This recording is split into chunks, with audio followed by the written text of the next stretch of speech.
إن الحمد لله نحمده ونستعين به ونستغفره ونعوذ بالله من شرور أنفسنا وسيئات أعمالنا من يهده الله فلا مضل له ومن يضلل فلا هادي له أشهد أن لا إله إلا الله وحده لا شريك له وأشهد أن محمدا عبده ورسوله أرسله الله بالحق بشيرا ونذيرا وداعيا إلى الله بإذنه وسراجا منيرا وتركنا على المحجة البيضاء ليلها كنهارها لا يزيغ عنها إلا هالك يا أيها الذين آمنوا اتقوا الله حق تقاته ولا تموتن إلا وأنتم مسلمون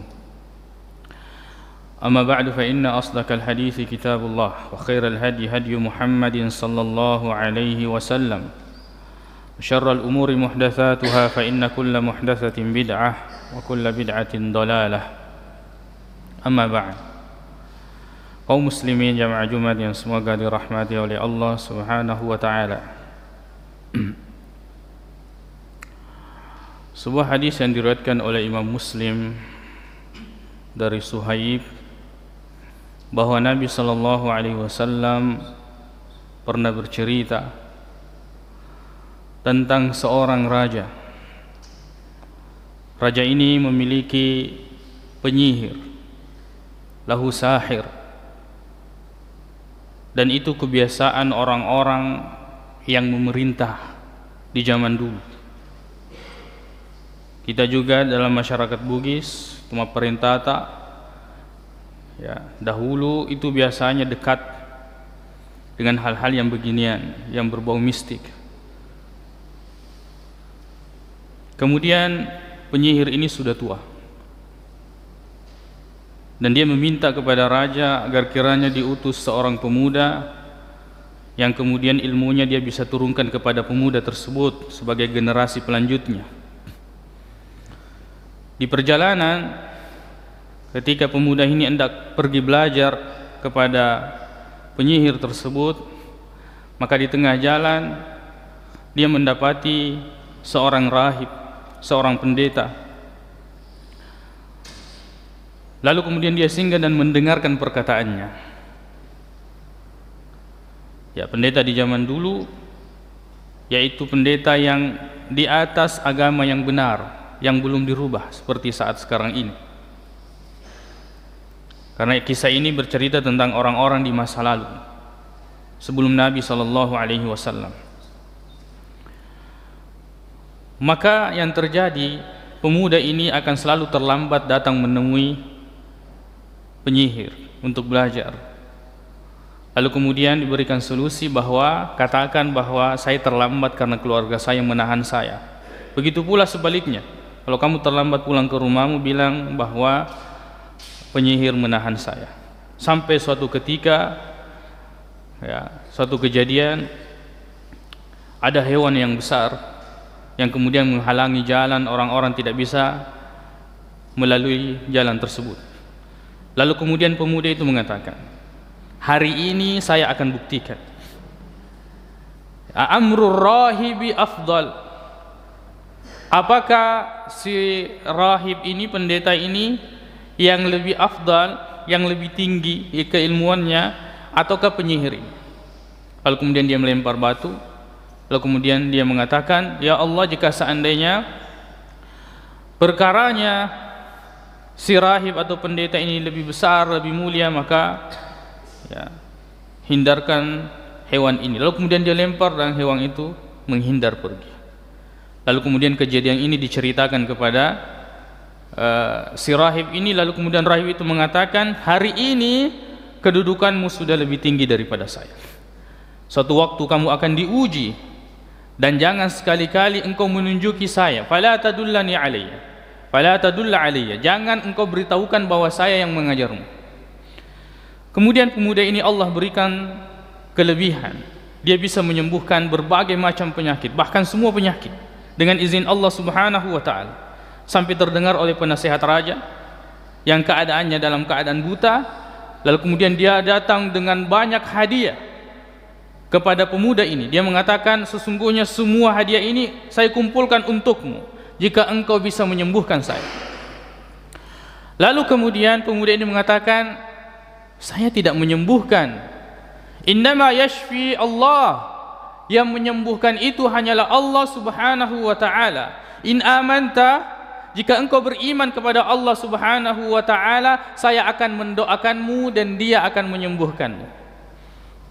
Lalu kemudian si penasehat raja ini beriman kepada Allah Subhanahu wa ta'ala dan didoakan oleh pemuda tersebut, dan Allah Subhanahu wa ta'ala mengembalikan penglihatannya. Ketemu dengan raja. Kemudian ditanyakan, man radda alaika basarak? Siapa yang mengembalikan penglihatanmu? Penasehat raja ini mengatakan, Rabbi, Tuhanku yang telah mengembalikan penglihatan saya. Raja itu mengatakan, alaka rabbun ghairi? Apakah kamu punya Tuhan selain dari diriku? Jadi raja itu menganggap dirinya sebagai Tuhan. Penasehat raja itu mengatakan, Rabbi wa rabbukallah. Tuhanku dan Tuhanmu adalah Allah Subhanahu wa ta'ala. Lalu kemudian raja ini marah dan menangkap penasehatnya dan menyiksanya, sampai kemudian dia memberitahukan bahwa yang menyebabkan dia beriman kepada Allah Subhanahu wa ta'ala adalah seorang pemuda. Lalu ditangkaplah pemuda ini. Kemudian dia disiksa sampai dia memberitahukan bahwa yang mengajarnya adalah seorang pendeta. 3 orang ini kemudian dikumpulkan. Kemudian ditanya satu persatu. Irji' an dinik. Yang pertama adalah si penasehat. Kembali dari agamamu. Kemudian dia tidak ingin kembali. Dia tetap beriman kepada Allah Subhanahu wa ta'ala, sampai raja itu merintahkan untuk mengambil mi'syar, ya, alat yang akan membelah gergaji. Lalu kemudian diletakkan di atas kepalanya, kemudian dikatakan irji' an dinik, kembali dari agamamu. Tapi dia tetap tidak mau kembali dari agamanya. Dia tetap memilih beriman kepada Allah Subhanahu wa ta'ala, sampai kemudian dari atas kepalanya dibelah menjadi 2. Pindah kepada orang yang kedua, yaitu si rahib ini.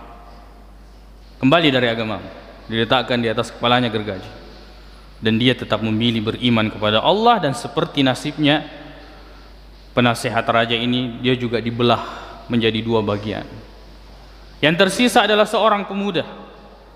Kemudian diperintahkan tangkap dia dan bawa dia di atas gunung. Suruh dia kembali dari agamanya. Jika tidak, lemparkan dia. Lalu dikawal dengan beberapa orang, dibawa dia di atas puncak. Lalu kemudian dia berdoa kepada Allah Subhanahu wa ta'ala, ya Allah, tolong saya dari mereka, cukupkan saya dari mereka. Allahumma kfinihim, ya Allah, cukupkan saya dari mereka. Lalu Allah mengguncangkan gunung tersebut dan menjatuhkan orang-orang atau prajurit raja ini. Lalu pemuda ini kembali kepada raja. Raja ini mengatakan, madza taf'alu bihim? Apa yang telah engkau lakukan kepada mereka? Pemuda ini mengatakan, Allah Subhanahu wa ta'ala mencukupkan saya dari mereka. Allah menolong saya dari mereka. Kemudian ditangkap kembali. Raja itu mengatakan, bawa dia ke tengah lautan, suruh dia kembali dari agamanya. Jika tidak, maka lemparkan dia di tengah laut. Dibawa. Lalu kemudian kejadian yang sama, dia berdoa kepada Allah Subhanahu wa ta'ala. Lalu Allah menenggelamkan semua orang-orang yang menangkapnya tadi, yang membawanya ke tengah laut. Tersisa dia. Kembali dia kepada raja. Lalu kemudian raja mengatakan, apa yang telah engkau lakukan kepada mereka? Pemuda ini mengatakan, Allah Subhanahu wa ta'ala menolong saya, mencukupkan saya dari mereka. Tatkala raja itu ingin memerintahkan lagi, kemudian si pemuda ini mengatakan, tidak perlu repot-repot, kamu tidak bisa membunuh saya kecuali dengan cara yang saya ajarkan. Lalu pemuda ini mengatakan, kamu kumpulkan semua orang, lalu kemudian kamu ambil anak panah dari anak panah saya, lalu kemudian kau bidik saya dan sebut Bismillahirrabbilgulam, dengan nama Allah Tuhan pemuda ini. Kemudian dia kumpulkan semua orang. Di hari itu kemudian digantung di atas pohon kurma, lalu kemudian dibidik dengan cara tersebut. Dia mengucapkan Bismillahirrabbilgulam, dengan nama Allah Tuhan pemuda ini. Kemudian dia membidik pas mengenai pemuda tersebut dan pemuda itu meninggal. Lalu kemudian orang-orang yang menyaksikan itu mengatakan, amanna bi rabbil gulam, kami semua beriman kepada Tuhan pemuda ini. Subhanallah. Yang dikhawatirkan oleh raja ini kemudian yang terjadi, agar orang-orang tidak beriman kepada Allah, justru orang-orang semuanya beriman kepada Allah. Karena marahnya kemudian dia memerintahkan untuk menggali selokang parit, lalu kemudian dijatuhkan, disimpan kayu bakar, lalu kemudian melemparkan orang-orang yang beriman kepada Allah Subhanahu wa ta'ala, sampai tersisa seorang ibu yang masih ragu-ragu untuk kemudian masuk ke parit tersebut. Lalu kemudian anaknya mengatakan, wahai ibuku, ya ummah, jangan takut, sesungguhnya engkau di atas kebenaran.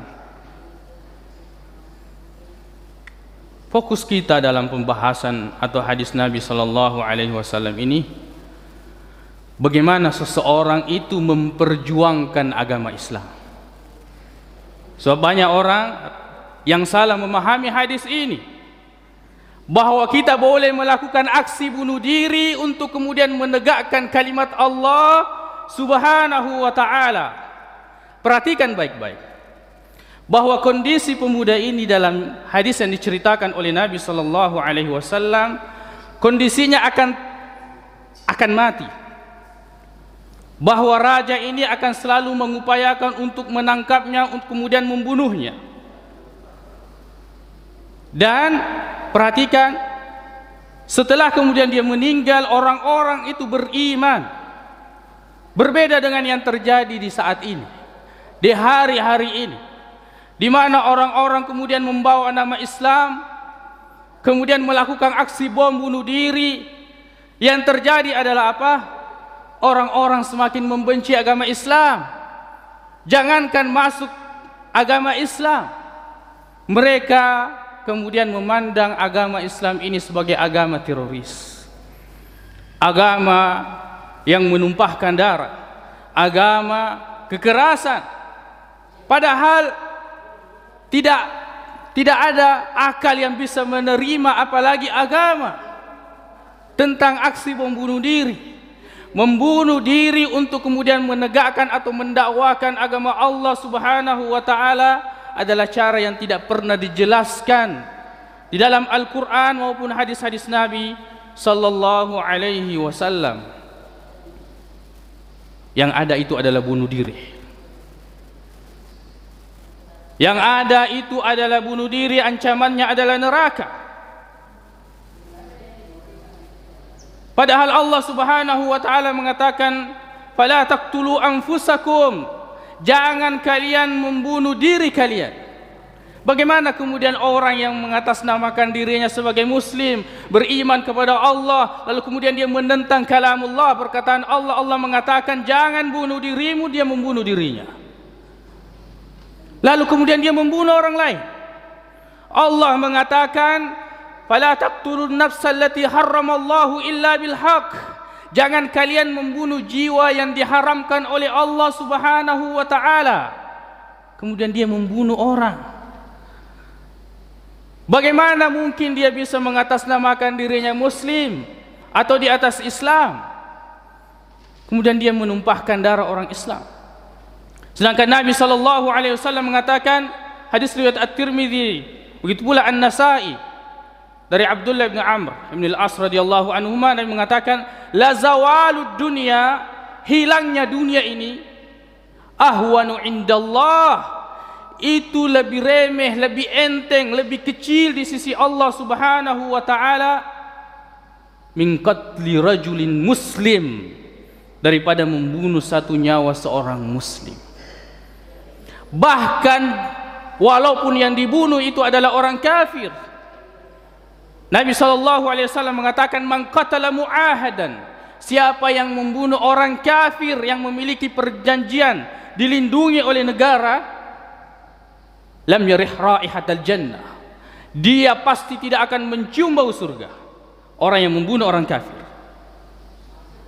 orang kafir yang memiliki perjanjian, yang dilindungi di dalam negara, yang diberikan keamanan, lalu kemudian dia membunuhnya, lam yarih raihatal jannah, dia tidak akan mencium bau surga. Wa inna rihaha tujadu min masirati arba'ina ama, padahal bau surga itu bisa dicium sejauh 40 tahun perjalanan.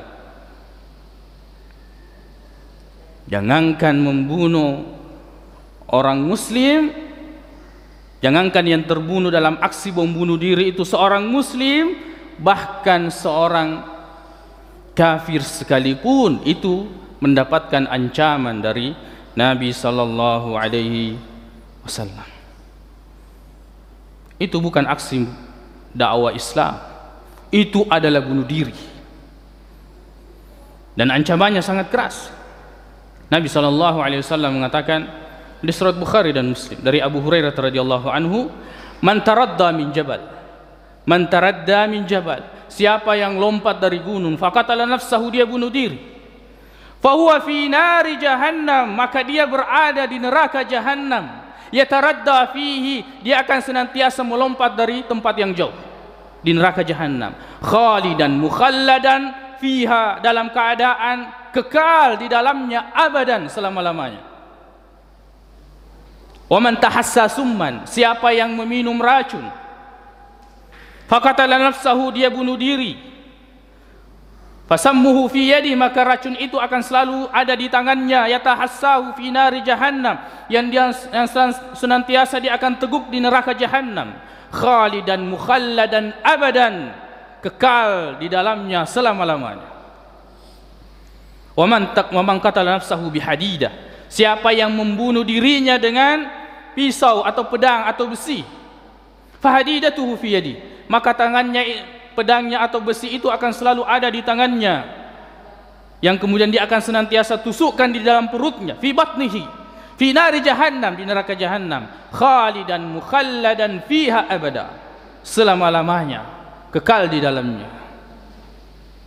Bahkan ini dikuatkan dalam hadis Nabi sallallahu alaihi wasallam riwayat Sabit ibn Dahhak radhiyallahu anhu. Nabi SAW mengatakan, man qatala nafsahu bi syai', siapa yang membunuh dirinya dengan sesuatu, udziba bihi yaumal qiyamah fi nar jahannam, maka dia akan diazab dengan sesuatu itu di neraka jahannam pada hari kiamat. Besarnya dosa orang yang membunuh dirinya. Bahkan Nabi SAW dalam riwayat Muslim dari Jabir ibn Samurah, utiyan Nabi SAW birajul, suatu waktu Nabi SAW didatangkan kepadanya mayat seorang laki-laki, qatala nafsahu, yang membunuh dirinya, bisyamashis, ya, dengan anak panah, membunuh dirinya dengan anak panah. Walam yusalli alaihi, dan Nabi SAW tidak mensalatinya. Membunuh dirinya dengan bimasyakis, dengan anak panah, dan Nabi tidak mensalatinya. Ulama kemudian menjelaskan bahwa jika ada orang yang bunuh diri, maka orang-orang yang memiliki keutamaan dan kemuliaan, seorang ulama misalnya, ustadz, tidak boleh mensalatinya, seperti yang dicontohkan oleh Nabi SAW. Walaupun masyarakat awam boleh untuk mensalatinya. Orang yang bunuh diri bukan kafir, tapi dia telah melakukan dosa yang sangat besar, yang ancamannya adalah neraka. Aqulu qauli hadza wa astaghfirullah li wa lakum.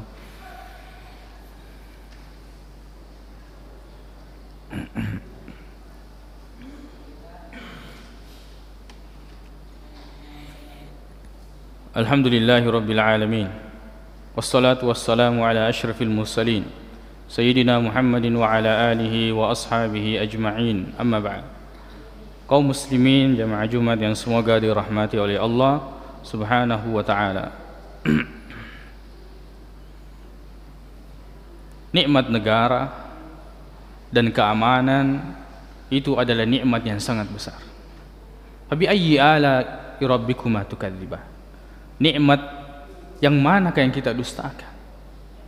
Kita bisa beribadah seperti ini dengan aman, suara azan bisa diperdengarkan, kita bisa datang ke masjid 5 waktu dalam keadaan tenang, kita bisa berpuasa di bulan Ramadan dalam keadaan tenang, kita bisa melakukan salat Idul Fitri, melakukan ibadah-ibadah yang disyariatkan oleh Allah Subhanahu wa taala dalam lingkup negara dan keamanannya.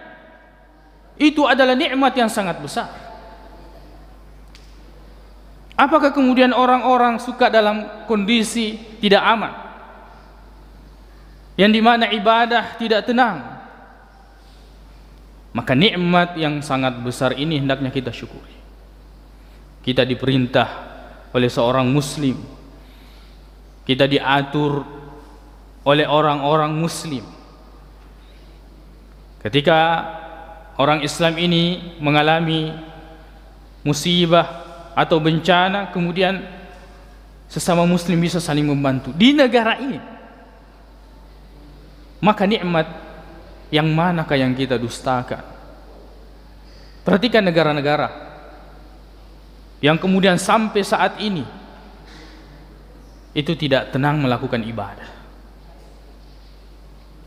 Maka jangan sampai nikmat yang sangat besar ini kemudian Allah Subhanahu wa taala mencabutnya. Kaum muslimin jamaah Jumat yang semoga dirahmati oleh Allah Subhanahu wa taala, membela dan mendakwakan agama Islam itu harus dengan cara Islam, cara yang telah dijelaskan oleh Al-Quran maupun hadis-hadis Nabi SAW. Bunuh diri, apapun motifnya, bahkan demi untuk agama sekalipun, tidak dibenarkan di dalam Islam. Dan orang yang melakukan itu murni dia telah melakukan tindak bunuh diri, bukan mati syahid sebagaimana yang dipahami oleh sebagian orang. Maka orang-orang yang tidak mengetahui tentang hukumnya, semoga Allah Subhanahu wa taala mengampuni, atau salah di dalam memahami ayat-ayat atau hadis-hadis Nabi sallallahu alaihi wasallam, semoga Allah mengampuni, atau kemudian salah bergaul sehingga dia mendapatkan pemahaman yang tidak sejalan atau yang tidak benar sehingga dia melakukan itu, semoga Allah Subhanahu wa taala mengampuni. Orang-orang yang melakukan itu tidak kafir.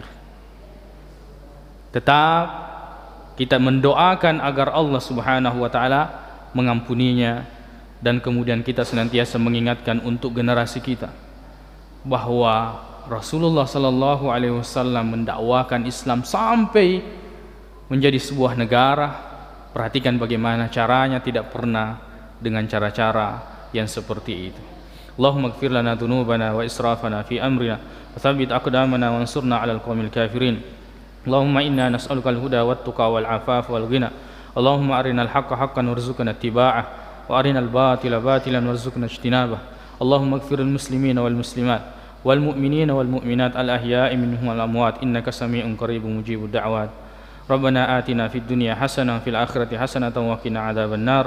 Aqulu qawli hadza wa astaghfirullaha li wa lakum wa akhiru da'wana alhamdulillahi rabbil alamin wa aqimus salat. Sembah kalian hanya kepada Allah Subhanahu wa taala, dan jangan kalian melakukan kesyirikan